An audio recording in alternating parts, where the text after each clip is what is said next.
teaspoon of salt, 1 egg, and 3/4 of a cup of milk, which have extra milk on hand, because as you can see, I had to add quite a little bit of, a few more drips of milk there, so make sure you have some milk in hand. Thank you, Bethany. Everyone's helping me feed the fire. If anything goes wrong, I'm just gonna be like Julia Child. I'm just gonna smile and laugh and just say, I meant to do it that way. So just so you know, that's how it's gonna work.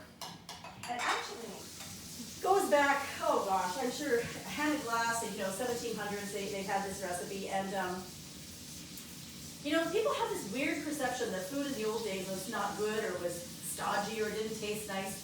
And I have to tell you, having done a lot of recipes from a lot of old cookbooks, everything we've ever made here, we've had very few things that we didn't actually love eating. The taste is still there, and so many things have such lovely flavors in them. It's just, I hardly recommend getting out some old cookbooks and trying some of the really old recipes.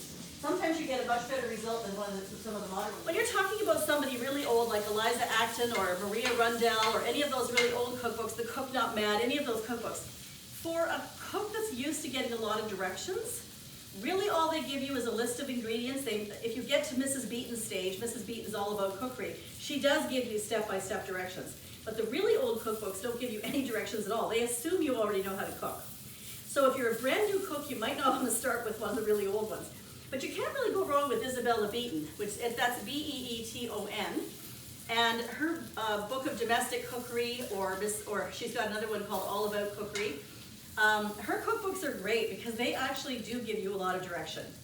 And I've made a lot of recipes from Mrs. Beeton, and they work. There's no problem with them. They work really well. So this is a really easy recipe. I mean, it didn't take me very long to throw it together.